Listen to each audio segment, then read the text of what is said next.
प्रशासन, पुलिस प्रशासन, पुलिस प्रशासन, पुलिस प्रशासन। क्या?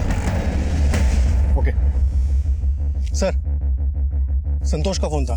उसने गांव वालों को सुभाष मौर्य के सरकटी लाश हाईवे की तरफ ले जाते हुए देखा है। शायद वो लोग चक्का जाम करने वाले हैं। पुलिस प्रशासन, हाय हाय, पुलिस प्रशासन, हाय हाय,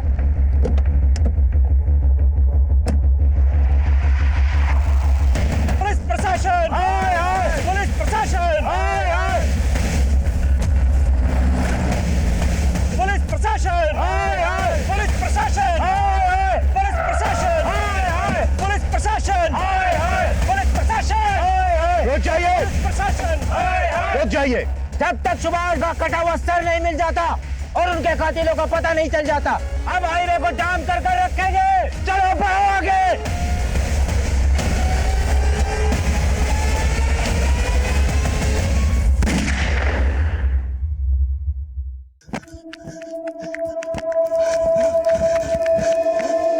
लो अनिल भैया, मार लो भोले बाबा का प्रसाद। अनिल भैया, वो हमारी साइकिल तो आ जाएगी ना? वो बाबूजी पूछ रहे थे, आपके भरोसे उस सरकारी स्कीम में इतना पैसा लगाया है ना। अनिल भैया गजब हो गया। इतना हाफ क्यों रहे हो? वो सुखाराम की बैल पीछे पड़ गई है क्या? बैल नहीं, पूरा गांव पीछे पड़ा है। वो सरकारी स्कीम वाले लल्लन और बच्ची पांडे दिल्ली की ठगी निकले। वो सिलाई मशीन, ट्रैक्टर, वो सब झूठा था। सारे पैसे लेके भाग गए। अरे कब सुधरेगा तू अनिल? पहले पूरे घर का पैसा डुबोया, अब पूरे गांव वालों को डुबो दिया। अरे खोपड़ी में दिमाग है, उसको चिल्ला मार के फूंक दिया तूने। हम अपने भाई के बेवकूफी के लिए आप सबसे माफी मांगते हैं। गलती तुम्हारी नहीं, तुम्हारे भाई की है। इस काम के सभी लोग तुम्हें बहुत मानते हैं, जिसकी वजह से पंचों ने पुलिस को नहीं बुलाया। पर तुम्हारे भाई की वजह से जिन लोगों के पैसे डूबे हैं वो तो लौटाने ही पड़ेंगे। तुम्हें 1 साल का वक्त दिया जाता है ताकि तुम पर अधिक दबाव ना पड़े।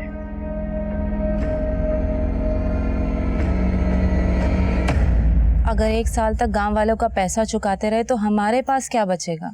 ये बात अपने लाडले देवर से पूछो। अरे मैं कहता हूँ ये झंझटों में पड़ने की क्या जरूरत थी?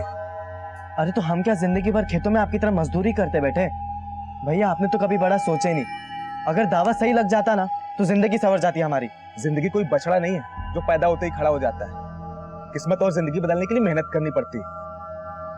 भैया मेहनत करने से सिर्फ जरूरतें पूरी होती है, सपने नहीं।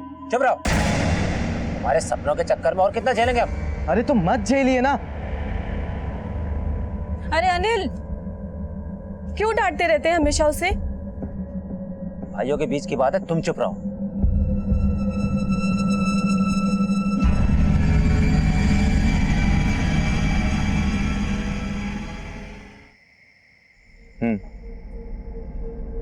चलो बाद में बात करते हैं। अनिल, हाँ भैया चले?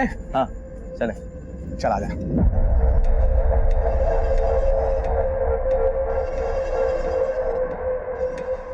दीदी, आप बड़ी किस्मत वाली हो। सुभाष भैया कितना ख्याल रखते हैं आपका। प्रकाश की याद आ रही है? फिक्र मत कर, शहर गया है, बॉर्डर पर नहीं, कुछ ही घंटों में आ जाएगा। उनके लौट के आने से भी क्या होगा दीदी? वो पास होते तब भी यही लगता है कि कहीं और है वो। उदास क्यों होती है? देखिए सब ठीक हो जाएगा। इन्होंने प्रकाश से बात की है।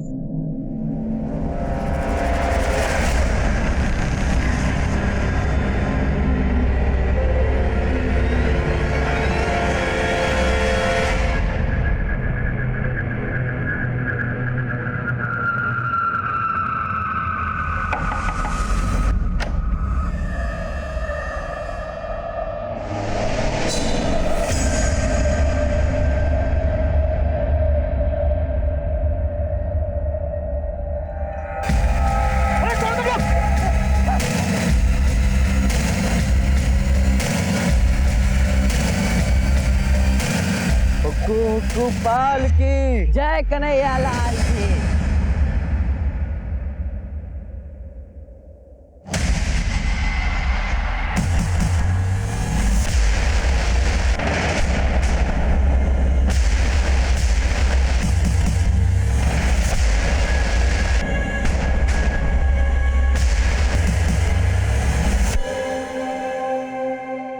साला तुम में से कोई चिल्लाया ना गोली मार दूंगा। चुप।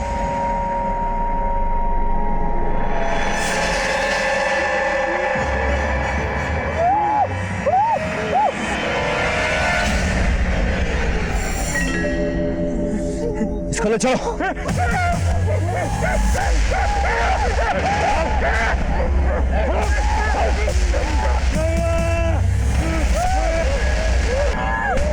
अगर कोई हिला तो गोली मार दूंगा। चुप।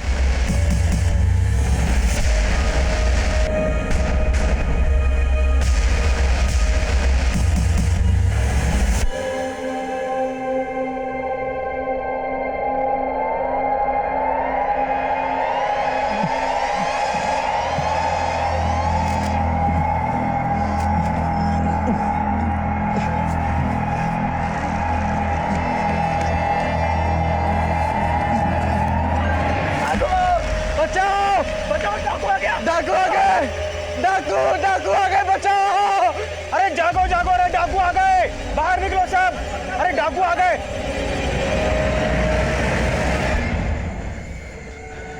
अरे तू उन्हें अकेले कैसे छोड़कर आ गया? कौन थे वो लोग, कहाँ लेके गए इन्हें? अभी हमें कुछ भी नहीं पता। वो बहुत खतरनाक लोग हैं। उनके चेहरे पर कपड़ा था और उनके पास बड़ी बड़ी बंदूकें भी है। ऐसा करते हैं, हम सभी मिलकर चलते हैं। आप सभी अपने अपने लाठियां लीजिए और मेरे साथ चलिए। और तुम तीनों चलो जगह दिखाने को। चलो चलो जल्दी चलो चलो। हे भगवान।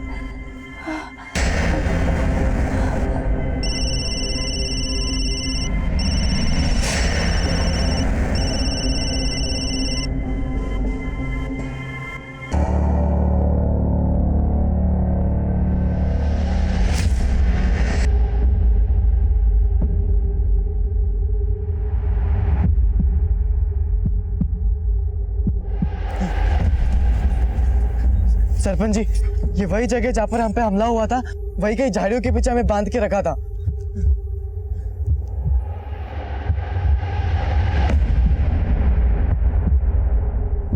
सभी लोग दूर दूर फैल जाइए और जल्दी से सुभाष को ढूंढिए आसपास के सारे खेतों में। जल्दी।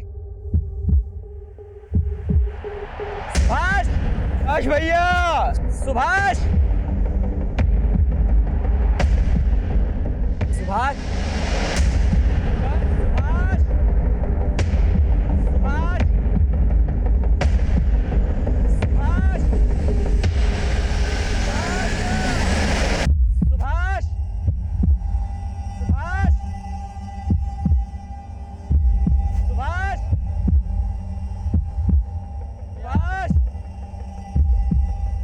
क्या हुआ सरपंच जी?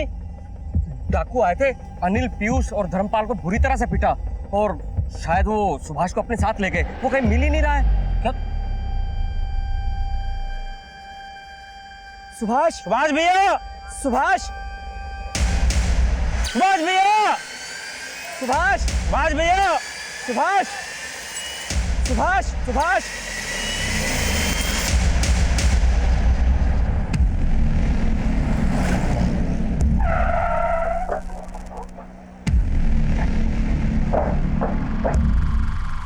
साहब, हमारा नाम धर्मपाल है। ट्रांसपोर्ट का काम है हमारा। टेम्पो, ट्रैक्टर ये सब भाड़े पर देते हैं हम। कल रात हिसाब का पैसा लेकर लौट रहे थे तो गमछा पहने 3 लोगों ने हम पर हमला कर दिया, हमें पीटा। एक के पास तो बंदूक भी थी साहब। हमसे हमारे पैसे भी छीन लिए और फिर हमें बांध कर वहीं इंतजार करने लग गए। और फिर बेचारा वहाँ सुभाष आ गया और फिर अनिल और पीयूष आ गए। साहब, हम और पीयूष वहाँ से खाट लेकर आ रहे थे, फिर अचानक हम पर लाठियों की बरसात होने लगी। हमें तो पता ही नहीं चल रहा था साहब कि क्या हो रहा है। उन लुटेरों के चेहरे नहीं देखे तुमने, पर उनकी बातें तो सुनी होगी। वो क्या बातें कर रहे थे आपस में? नहीं साहब, आपस में ऐसा कुछ तो बात नहीं कर रहे थे, बस बार बार हमको धमका रहे थे। फिर हम सबको बांध दिया साहब और सुभाष भैया को वहाँ से पीछे की ओर लेके चले गए। और साहब फिर थोड़ी देर बाद हमने हिम्मत की, अपने हाथ खोले और अपनी जान बचाने के लिए भागे साहब। इससे पहले तुम्हारे गांव में कोई ऐसी वारदात हुई है क्या? साहब, इससे पहले भी 1-2 लूटपाट की वारदातें हुई थी, मगर वो लोग ऐसे किसी को साथ में नहीं लेके गए। प्रकाश, तुम्हारे भाई सुभाष की किसी के साथ कोई दुश्मनी थी क्या? सुभाष भैया को हमने इतने सालों में किसी के साथ लड़ते झगड़ते नहीं देखा। शायद कोई ऐसा हो जो ये जानता हो कि रात को सुभाष खेतों को पानी देने जाने वाला है और उसने मौके का फायदा उठा लिया हो। साहब आमतौर पर खेत में रात को पानी देने मैं जाता हूँ। कल मैंने भैया से कहा कि इस बार मंडी मैं जाऊँगा। हमें नहीं पता था कि भैया के साथ ये सब हो जाएगा। ये सब हमारे कारण हुआ। अनिल, पीयूष और धर्मपाल तीनों के बयान बिल्कुल एक जैसे हैं। लग तो यही रहा है कि मामला लूट का है, पर एक बात समझ में नहीं आ रही है। अगर ये मामला सिर्फ लूट का है तो फिर वो लोग सुभाष को अपने साथ क्यों ले गए? सर पूरा खेत और आसपास के जंगलों में शांत है।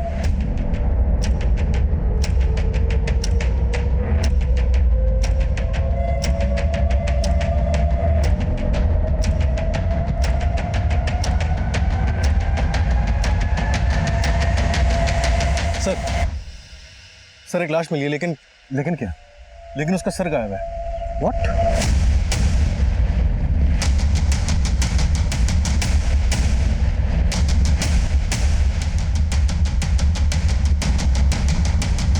भैया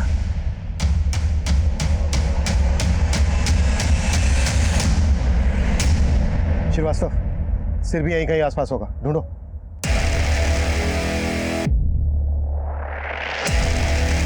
रुक चाचा, अरे रोक कह रहा था। ले संभाल के पकड़ इसको। इस आदमी ने परेशान करके रख दिया यार। अरे चाचा यार, तो हमने इलाज क्यों नहीं करवाता? पानी पीता कम है, निकालता ज्यादा है।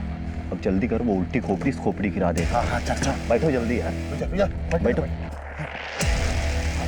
बैठे, हाँ चले।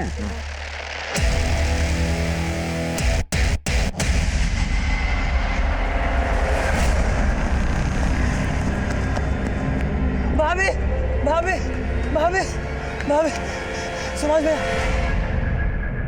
भैया की लाश मिली है। भाभी भाभी क्या हो गया? हमने उस इलाके के आसपास का सारा जंगल दोबारा से छान मारा। 15 घंटे चली सर्चिंग के बाद भी सुभाष का सर हमें कहीं नहीं मिला। इस दौरान सुभाष के परिवार के साथ साथ पूरा गांव भी हमारे खिलाफ हो गया। पोस्टमार्टम के लिए वो हमें सुभाष का धड़ सौंपने के लिए तैयार ही नहीं थे। उन्हें समझाने के सारे प्रयास विफल रहे और आखिर में बेकाबू हुए गांव वालों ने चक्का जाम करने का फैसला किया। इससे पहले कि कोई अनहोनी घटे, हमें स्थिति को नियंत्रण में लेना था। गांव वालों का खोया हुआ भरोसा वापस जीतना था। देखिए, हम लोग यहाँ आप लोगों की मदद के लिए ही आए हैं। आप लोग यही चाहते हैं ना कि सुभाष के कातिल पकड़े जाएं? हम भी यही चाहते हैं, लेकिन उसके लिए जरूरी है सुभाष का पोस्टमार्टम होना। मेरे भाई का सर चाहिए मुझे। आपने तो हाथ खड़े कर दिए कि उसका सर नहीं मिला। अगर आप लोगों में से कोई हमारी बात को समझ रहा है तो प्लीज समझाइए इसे। देखो, जितनी देर होगी पोस्टमार्टम रिपोर्ट आने में, उतनी ही देर होगी तुम्हारे भाई को इंसाफ मिलने में।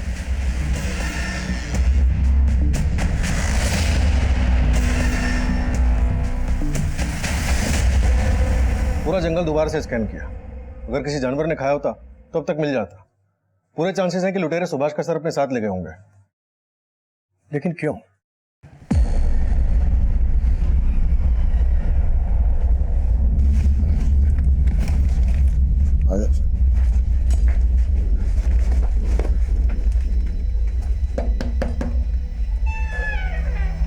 काम हो गया आपका। जैसी मांगी थी वैसी खोपड़ी लाए। कातिल सर का क्या करेंगे ये बात समझ में नहीं आ रही है। ये लोग पहले से उस जगह पर घात लगाकर बैठे थे। सबसे पहले इन्होंने धर्मपाल को पकड़ा, उसे पीटा, लूटा और बांध दिया। और फिर वहां सुभाष आया, उसे भी पीटा और बांध दिया गया। और फिर यही सब सुभाष के छोटे भाई अनिल और उसके कजिन पीयूष के साथ हुआ। लेकिन इन चारों को बांधने और पीटने के बाद उन्होंने सिर्फ सुभाष को चुना। उसे घसीट कर ले गए, उसका सर काटा, सर अपने साथ ले गए। ये भी तो हो सकता है कि ये मर्डर करने के इरादे से ही आए हों, लूटे कवरअप हो। सर, अक्सर खेतों में पानी छोड़ने के लिए सुभाष का छोटा भाई प्रकाश जाता था, पर उस रात प्रकाश ने सुभाष किया। हो सकता है कि टारगेट प्रकाश रहा हो और सुभाष गलती से मारा गया। ये भी तो हो सकता है कि प्रकाश ने जानबूझकर अपने भाई सुभाष को भेजा ताकि वो मारा जाए। सर, सबसे छोटा भाई अनिल कभी रातों को खेत में नहीं जाता था, लेकिन उस रात गया। एक काम करते हैं श्रीवास्तव, प्रकाश, अनिल, पीयूष और धर्मपाल, इन चारों को फिर से टटोलते हैं। शायद कुछ हाथ लग जाए। हो सकता है मामला घर का ही हो। और पता करो सुभाष और उसके परिवार की गांव में किसी के साथ कोई दुश्मनी तो नहीं थी। सुभाष बहुत ही अच्छा आदमी था, उसकी किसी के साथ कोई दुश्मनी नहीं थी। आप गांव में किसी से भी पूछ सकते हैं, सब यही बताएंगे आपको।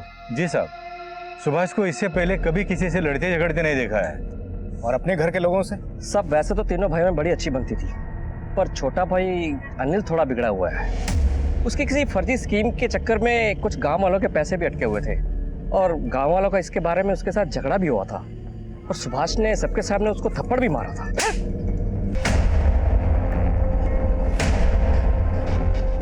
वो दिन क्यों चुना? कैसा सवाल है साहब? बहुत ही सीधा सा सवाल है प्रकाश। रोज खेतों को पानी देने तुम जाते थे और तुम्हारा भाई सुभाष मंडी, लेकिन उस दिन उल्टा हुआ और तुम्हारा भाई मारा गया। पर मुझे मालूम होता उस दिन वहां कुछ ऐसा होने वाला है, मैं खुद जाता, भैया को कभी नहीं जाने देता। सब सुभाष, प्रकाश और अनिल, जहाँ तक हम जानते हैं तीनों भाइयों में बहुत अच्छी बनती थी। सीधे साधे लोग हैं साहब। आप बार बार हमसे वही सवाल क्यों पूछ रहे? साहब हमने हमारे भैया को खोया है और साहब हमें परेशान करने से अच्छा आप जाके भैया के कातिलों को ढूंढिए। हमें आपको जो कुछ भी बताना था ना, हम आपको सब बता चुके। ठीक से याद कर लो अनिल, क्या वाकई में तुमने हमें सब बता दिया? जी साहब, सब बता चुके। पूरी पंचायत के सामने तुम्हारे भैया सुभाष ने तुम्हें थप्पड़ मारा था, ये बात तो तुमने हमें बताई नहीं, और ना ही अपनी उस फ्रॉड सरकारी स्कीम के बारे में हमें बताया। साहब अनिल ने जानबूझ के फर्जी स्कीम सबको नहीं बेची थी साहब, और साहब धोखा तो हमारे साथ भी तो हुआ ना साहब। लेकिन सुभाष ने इसके लिए अनिल को जिम्मेदार ठहराया था, उसकी बेइज्जती की थी सबके सामने, इसलिए अनिल ने और तुमने मिलकर सुभाष को ही कहीं। ये क्या बोल रहे साहब आप? ना मैं ऐसा कर सकता हूँ ना अनिल। तो क्या प्रकाश ऐसा कर सकता है? आप पागल हो गए? हमारे लिए और प्रकाश भैया के लिए सुभाष भैया पिता समान थे। साहब कुछ भी बोले जा रहे हो आप। गुस्से की धार अक्सर रिश्तों की डोर काट देती है। जब सुभाष ने सबके सामने तुम्हें थप्पड़ मारा था, गुस्सा तो आया होगा तुम्हें। तीनों भाइयों का रिश्ता इतना कच्चा नहीं था साहब। लेकिन ये बात एकदम पक्की है कि किसी ने तगड़ी दुश्मनी निकाली तुम्हारे भाई से, वरना कोई उसका सर काट के क्यों ले जाता? अगर दुश्मन घर के भीतर का नहीं है तो फिर कौन हो सकता है? हम नहीं जानते। पता नहीं साहब।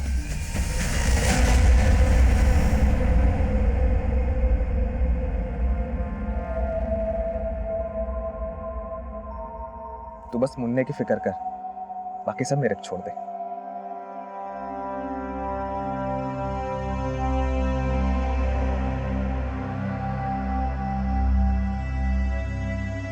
दीदी, मुझे कुछ ठीक नहीं लग रहा है। प्रकाश कभी मंडी नहीं जाते थे, लेकिन उस दिन गए। उस रात जब ये सब हुआ तो हमने उन्हें फोन भी किया था, उन्होंने फोन काट दिया और फिर बंद कर लिया। क्या ये सब इत्तेफाक है? प्रकाश, अनिल, पीयूष, धर्मपाल, सबके सब एक ही बात दोहरा रहे हैं। इनमें से कोई तो है जो कुछ छुपा रहा है। कुंडली निकालो सबकी। सर, जिस तरह से सर काटा गया उससे लगता है किसी पेशेवर का काम है। 3 लोग थे, किसी गैंग से जुड़े हुए हो सकते हैं। शायद सुभाष के किसी दुश्मन ने सुपारी दी हो। पंजरिया गांव के आसपास के हिस्ट्री शीटर्स को खंगालो, खबरियों को लगा दो काम पर। और रिकॉर्ड्स कब तक आ रहे हैं? कल तक आ जाएंगे सर। गुड। मर्डर का मोटिव पता करना होगा, सुभाष को क्यों मरवाया गया और उसके सर के साथ क्या किया गया।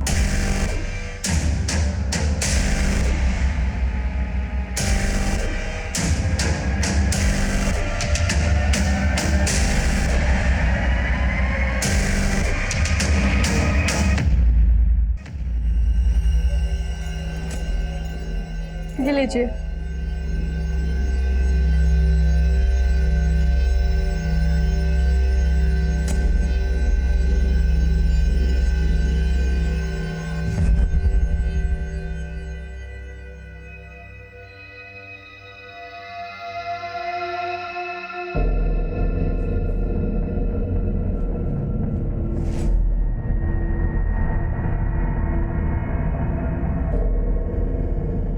साहब सुभाष के घर पे तो मातम सा छाया हुआ, उसके परिवार के हर मेंबर पे नजर रखे, लेकिन कोई हरकत नहीं दिखाई दी। सब लोग शोक में ही है।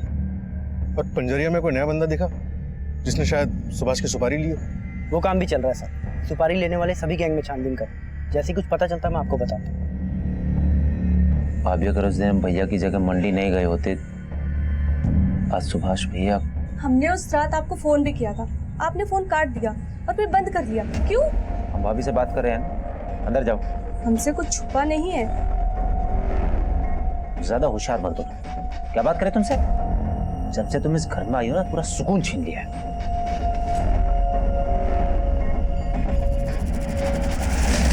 अरे बाहर निकल यार, जब देखो बाथरूम में घुसा रहता है। ये मजा आ गया। मजा आ गया? ऐसा थोड़ी ना होता है, इतनी मेहनत की है, पैसे मिले नहीं है। अरे भतीजे थोड़ा ठंड रख, तेरे चाचा ने डबल डील की है। एक कटे हुए सर के 2 इनाम मिलने वाले। देर सवेर तो होती रहती है। इधर ज्यादा देर रुकना ठीक नहीं है, आके वर्दी वाले कुत्ते सूंघ लेंगे हमें। अरे भतीजे कहा ना थोड़ी ठंड रख, कुछ नहीं होगा। एक ऐसे ही चाचा भतीजे की जोड़ी देखी थी हमने, दिखने में ऐसा लगता था किसी पागल खाने से भाग कर आए हैं। भतीजे कितनी बार तुमको बोले हमारे रहते जेब में हाथ मत डाला करो। ए, बजा बजा, अब बजा।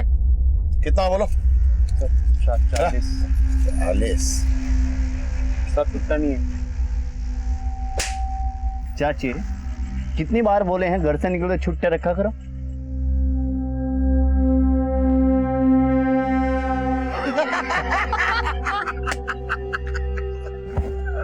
अरे बड़े अजीब लोग थे, या यूं कहें कि पूरे के पूरे पागल थे। अच्छा मगलू, ये सुभाष मौर्य की फैमिली के बारे में कुछ मालूम है क्या? किसी से कोई दुश्मनी, कोई अनबन? कैसी दुश्मनी? बड़े ही मामूली लोग हैं, खेती बाड़ी करने वाले। पर हाँ, जब हमें यह मालूम चला कि सुभाष मौर्य का सर गायब है, तब मेरे दिमाग की बत्ती चली। अच्छा, तो अपने इस दिमाग की बत्ती की रोशनी जरा हमारे केस पे भी डालना। क्या है कि मुझे ये मामला ना दुश्मनी का नहीं लगता, तो हमें लगता है कि ये जादू टोने का मामला है। ये 6 महीने पहले पास के गांव में बिल्कुल ऐसा मामला हुआ था, बस फर्क इतना है कि यहाँ हाथ गायब थे, यहाँ सर गायब है। सर, सुभाष की पोस्टमार्टम रिपोर्ट आ गई है। गला किसी तेज धार वाले हथियार से काटा गया, वो भी एक ही बार में। बॉडी पे गए घाव है, लेकिन मौत गला कटने से हुई है। लेकिन ये सर काट कर ले जाने के पीछे क्या मकसद हो सकता है? सर, ये कोई घरेलू मामला नहीं लग रहा है। खबरी भोला से फोन पे बात हुई थी, वो भी आ ही रहा है। उसका कहना है कि पंजरिया से कुछ 25 किलोमीटर दूर सूरागंज गांव में कुछ इसी तरह की वारदातें घटी थी। कहना है कि कोई जादू टोने वाला मामला है। जादू टोना यानी नरबली दी गई है। लेकिन उस वक्त वहां पर 4 लोग मौजूद थे, उनमें से सिर्फ सुभाष को ही टारगेट क्यों बनाया गया?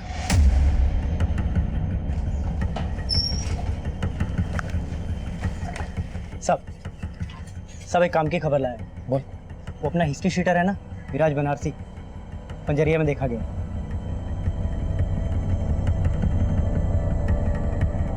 मिराज बनारसी?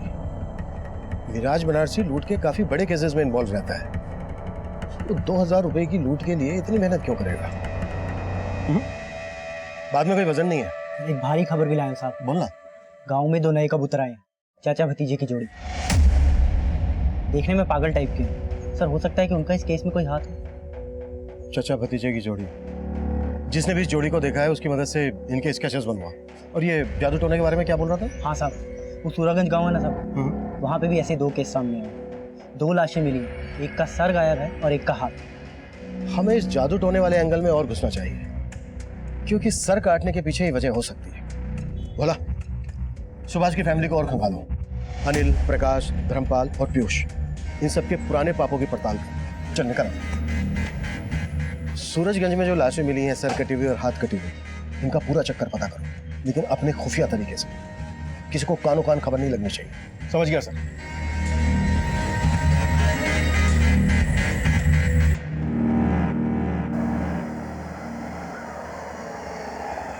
नाम तो हमारा इंद्रजीत है, लेकिन जिंदगी से हारे हुए। राहु केतु किस्मत पे ऐसा डेरा डाल के बैठे हैं कि पूछो नहीं। बहुत उम्मीद लगा के तुम्हारे इस गांव में आए हैं भैया। सुना है कोई जादू टोने वाले बाबा रहते हैं यहाँ पे? बाबू सही जगह आए, आओ मेरे साथ। यहाँ एक बाबा सुल्तानपुरी रहते हैं जो रूहानी ताकतों को बस में करना जानते हैं। ऐसा कोई मर्ज नहीं जिसका इलाज ना हो उनके पास में। बोलो तो मैं मीटिंग करा दूं, मगर तुमको मुझे 1000 रुपए देने होंगे।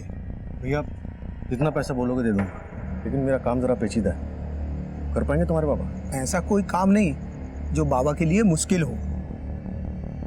इधर आओ। मुझे नरबली देनी है। नरबली? हाँ, उसी से मेरा बेड़ा पार होगा। कर पाएंगे तुम्हारे बाबा? हो तो जाएगा, मगर थोड़ा पैसा ज्यादा लगेगा। अरे भैया, जय हो सुल्तानपुरी बाबा के लिए चलो मुझे वहां पे। चलो जल्दी चलो। तुम्हारी बिगड़ी बन जाएगी। 2 लाख रुपए लेके आओ और अपनी सभी समस्याओं से छुटकारा पाओ। 2 लाख? ठीक है बाबा, मैं अभी जुगाड़ करके लेकर आता हूं।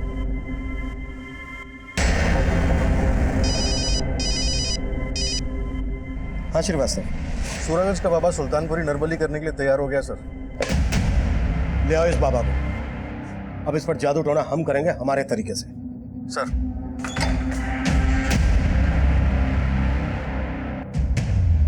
एक और हम जादू टोना और नरबली के एंगल में आगे बढ़ रहे थे, और दूसरी तरफ बाबा सुल्तानपुरी का यूं भाग जाना हमारे शक को और पुख्ता कर रहा था। हम हर उस दरवाजे पर दस्तक दे रहे थे जो इस केस का रास्ता खोल सकता था।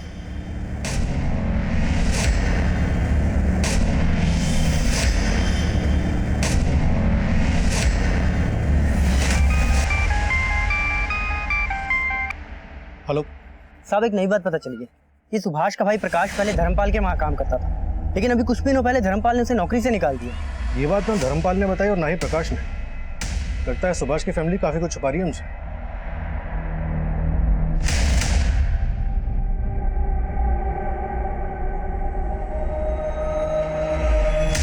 प्रकाश धर्मपाल के लिए काम करता था, ये बात दोनों ने छुपाई हमसे। सर, मैंने धर्मपाल के कॉल रिकॉर्ड्स भी चेक किए। पिछले 1 महीने में उसकी एक नंबर से 2-3 बार लंबी बातें हुई हैं। फिलहाल ये नंबर स्विच ऑफ है और किसी फेक आईडी पे लिया गया। जाहिर है किसी गलत काम के लिए लिया गया होगा। धर्मपाल को भी बुलाओ, प्रकाश को भी बुलाओ। नहीं साहब, हम नहीं जानते इन्हें। यही पूछने बुलाया था क्या साहब आपने? नहीं, कुछ और भी पूछना था। सुभाष का छोटा भाई प्रकाश तुम्हारे यहाँ काम करता था, ये बात तुमने हमसे क्यों छुपाई? साहब, इसमें छुपाने वाली क्या बात है? वो काम में अच्छा नहीं था, हमने उसे निकाल दिया, तो फिर इसमें कौन सी बड़ी बात हो गई?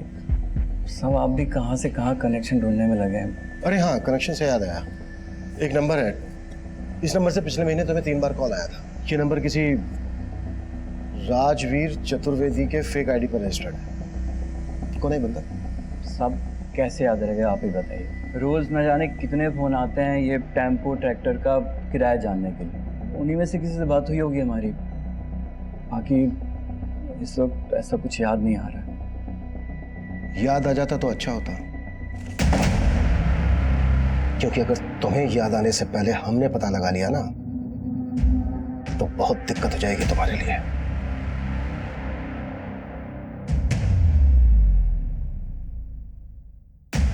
सर, हम इन फोटो के बारे में बता चुके हैं, हम इनमें से किसी को नहीं जानते। सर, हम धर्मपाल के यहाँ नौकरी करते थे, उसको सही नहीं लगा, उसने हमें निकाल दिया। प्रकाश, तुम्हें क्या लगता है ये धर्मपाल मरवा सकता है तुम्हारे भाई को?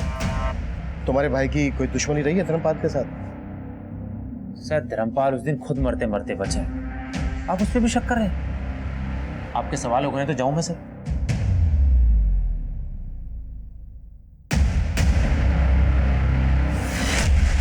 सच बोल रहा हूँ भाई, सुभाष ने प्रकाश की शादी उससे बिना पूछे तय कर दी थी। एक बार हमसे पूछ तो लेते, हमें नहीं करनी है शादी। अरे इसमें पूछने वाली बात क्या है प्रकाश? हमारे बाबूजी ने हमसे पूछ के शादी की थी हमारी।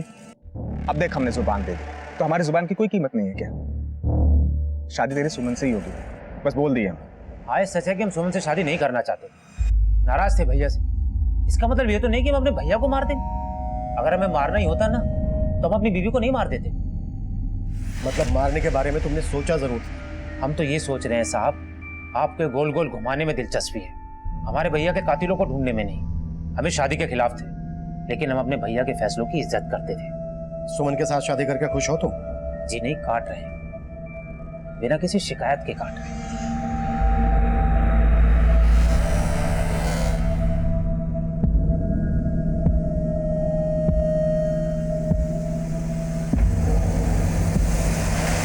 प्रकाश, तुम आग से खेल रहे हो, और देखना ये आग तुम्हारे साथ साथ हमारे पूरे घर को जला देगी। सुमन बहुत अच्छी लड़की है, अगर तुम उसका दिल दुखाओगे तो समझो तुमने हमारा और अपनी भाभी का दिल दुखाया है। बाकी तुम्हारी मर्जी।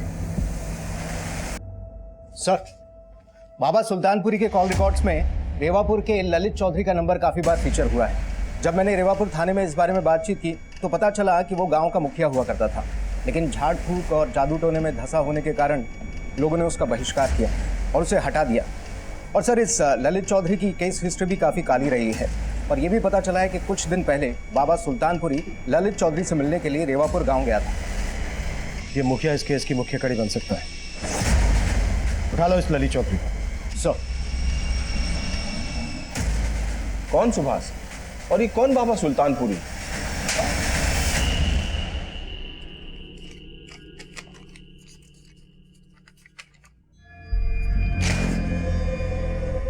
पिछले महीने में कम से कम 11 बार बात हुई है तेरी बाबा सुल्तानपुरी से और गांव वालों ने बताया कि तुझसे मिलने भी गया था। अब जल्दी से बाबा का ठिकाना बता दे हमें, नहीं तो तुझे ठिकाने लगा दूंगा। अरे साहब, गांव वालों को तो पता नहीं किसी जन्म का बैर है मुझसे। झाड़ फूक के झूठे इल्जाम में मुझे मुखिया की कुर्सी से हटा दिया। अब ये इल्जाम, कसम से साहब मैं किसी बाबा को नहीं जानता। सिद्धार्थ, सर इसकी हेकड़ी तो निकाल। इस ललित चौधरी को काफी तोड़ा, लेकिन लगता है बहुत ही मोटी चमड़ी का है, टूटने का नाम नहीं ले रहा है। लेगा, जरूर लेगा, तोड़ते रहो। श्रीवास्तव, तुम ललित चौधरी की घर की तलाशी के लिए निकलो, शायद कोई काम की चीज हाथ लग जाए। सर,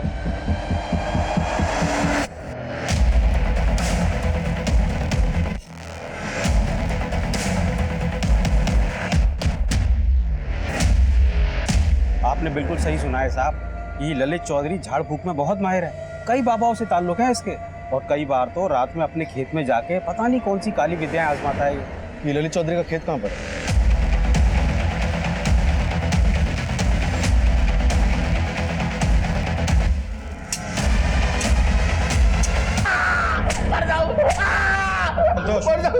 मत मारो साहब, मैं बताता हूँ मैंने ही वो खोपड़ी अपने खेत में दफन की थी, पर मैं ये नहीं जानता कि किसकी खोपड़ी थी। मुझे तो बस बाबा गुलफाम आजाद ने ये कहा था एक खोपड़ी का बंदोबस्त करो। अब ये नया बाबा कहाँ से आ गया? बाबा गुलफाम आजाद दिल्ली में रहते हैं, काली विधाओं में माहिर हैं, उन्हें किसी काम के लिए ये खोपड़ी चाहिए थी। बस ये बात मैंने बाबा सुल्तानपुरी को बताई, उन्होंने खोपड़ी लाके दी, बस साहब, इसके अलावा मुझे कुछ नहीं मालूम है साहब। पूरे चांसेस हैं कि ये खोपड़ी सुभाष की ही है, फिर भी कंफर्मेशन के लिए डीएनए टेस्ट करवाओ और दिल्ली वाले बाबा गुलफाम आजाद से भी जाकर मिलो। Yes sir.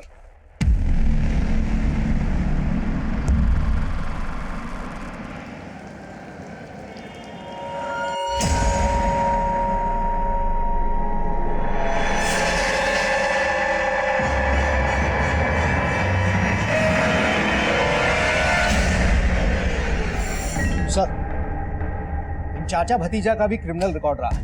इनके असली नाम फजलू और बिल्लू है।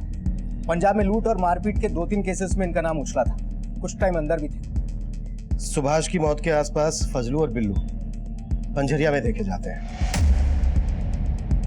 हो सकता है इस बार ये चचा भतीजे मारपीट और लूटपाट से आगे निकल गए हो, मर्डर की सुपारी ली हो। हिस्ट्री शीटर मिराज बनारसी भी इसी दौरान देखा जाता है। कातिल कुल 3 लोग थे। अगर देखा जाए तो कड़ियां जुड़ तो रही हैं, लेकिन कई सवाल भी खड़े कर रही हैं। अगर हम ये मानकर चलें कि इन चाचा भतीजे ने बाबा सुल्तानपुरी को इंसान की खोपड़ी सप्लाई करने के लिए सुभाष का सर कलम किया, तो सवाल ये उठता है कि सुभाष ही क्यों, अनिल, पीयूष और धर्मपाल क्यों नहीं?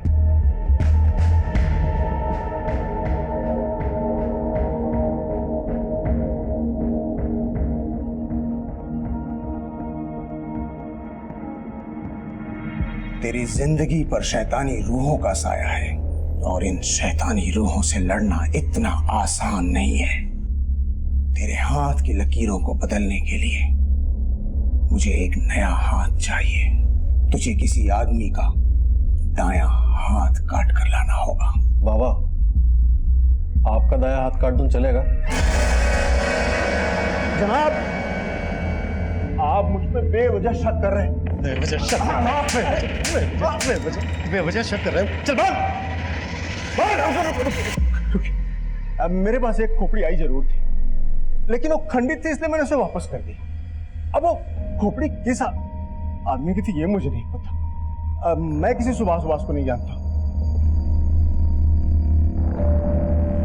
ना, मैं इसमें से किसी को नहीं जानता। जनाब, मैं गुनहगार नहीं हूं। रूहानी ताकतों का इस्तेमाल मैं लोगों की परेशानियां दूर करने के लिए करता हूं। बस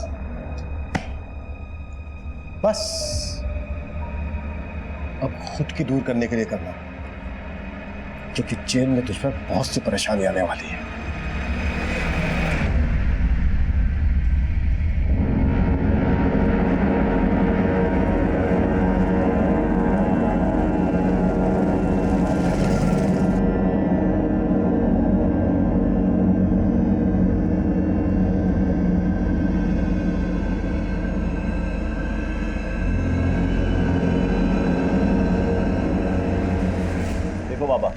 हमने आपको अच्छी ताजी खोपड़ी ला कर दी, हमारा पैसा नहीं मिला है अभी तक। अब हमारी खोपड़ी खराब हो रही है। आपको पता है हम कब से अंडरग्राउंड है। ए लड़के, आवाज नीचे। ओ बाबा जी, अरे भतीजे को धमकाना मत, हमारा पैसा दे दो, हम चले जाएंगे। पैसा अभी नहीं मिल सकता, नई खोपड़ी ले आओ, दुगना मिल सकता। क्या सोच रहे हो चाचा? उड़ा दो अपने भतीजे की खाली खोपड़ी और परोस दो इस बाबा को। अरे बात तो सुनिए साहब, ये सुनिए बात। अरे लेकिन ये वो हमने क्या थे भाई? हमारे हाथ सिर्फ वो चाचा भतीजा ही नहीं बल्कि बाबा सुल्तानपुरी भी लगा। तीनों एक ही जगह पर एक ही साथ धर लिए गए।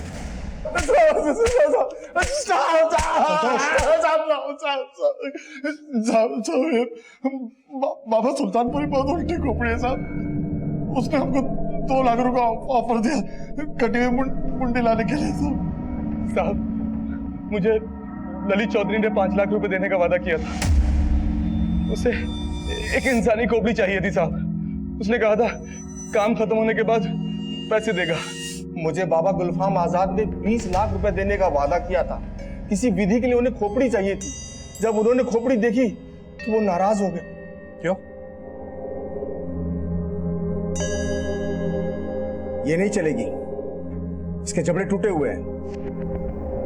बाबा बड़ी मेहनत से मिली है, आप बोले तो गूंद से चिपका दूं। ले जा इसे, ये मेरे किसी काम की नहीं है। पर सुभाष को ही क्यों मारा? सुभाष के अलावा उस वक्त वहां पर 3 लोग और भी थे। सुभाष को ही क्यों टारगेट बनाया गया?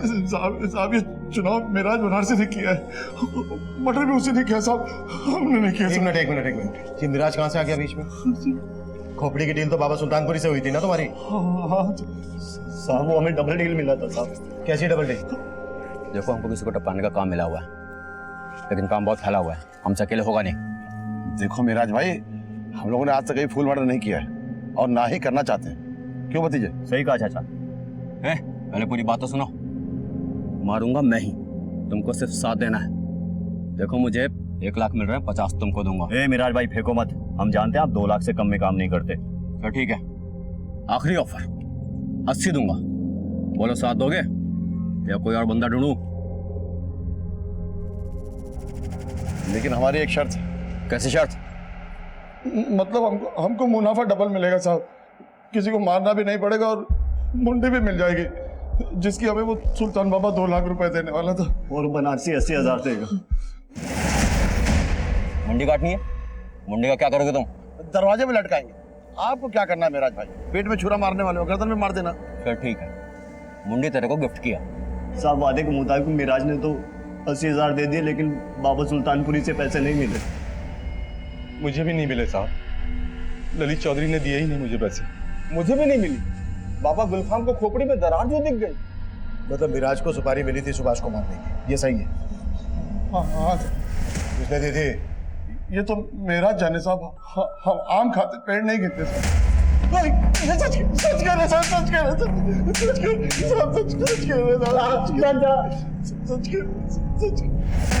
अब ये तो पक्का है कि सुभाष की सुपारी दी गई थी मिराज बनारसी को, लेकिन सुपारी दे कौन सकता है? अनिल, प्रकाश, पीयूष और धर्मपाल, इनके खिलाफ तो कुछ मिला नहीं है। सर, धर्मपाल के कॉल रिकॉर्ड्स में एक फेक आईडी से लिया गया नंबर मिला था ना, हो सकता है वो सुपारी उठाने वाले का, मिराज बनारसी का। पॉसिबल है, उठा लो धर्मपाल को। मैंने कहा था तेरे से कि तेरी याद आने से पहले अगर हमने पता कर लिया तो बहुत दिक्कत होगी तेरे लिए। हमें धर्मपाल से मिराज के बारे में कोई लीड नहीं मिली, तभी हमें हमारे खबरियों से मिराज बनारसी के ठिकाने का पता चला।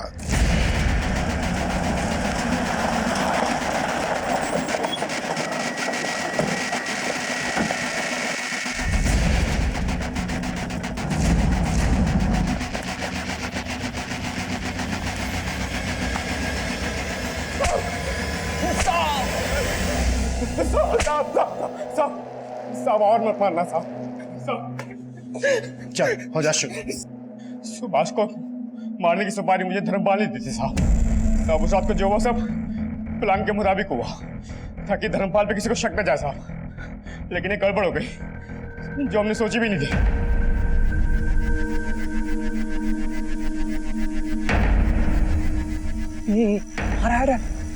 बांधो जल्दी बांधो।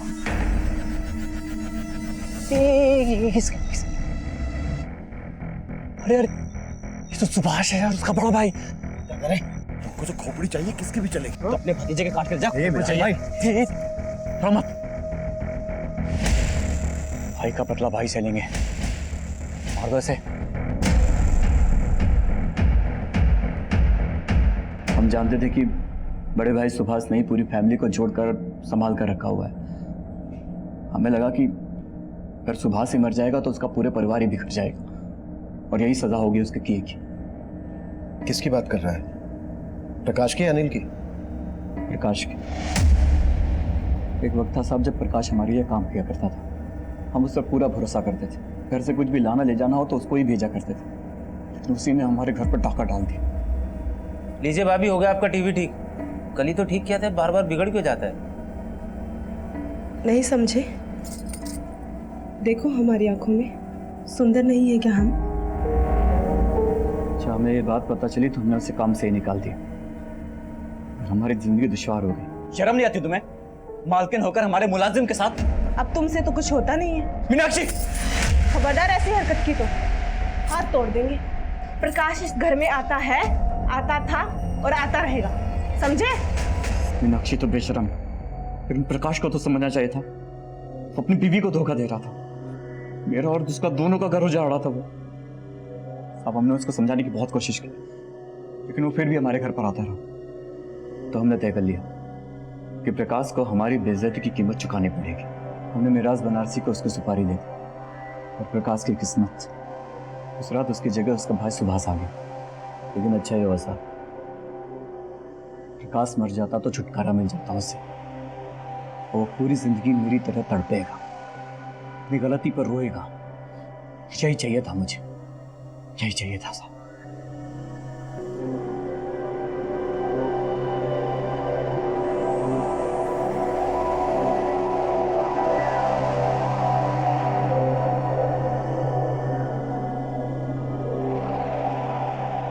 धर्मपाल जुडिशियल कस्टडी में है।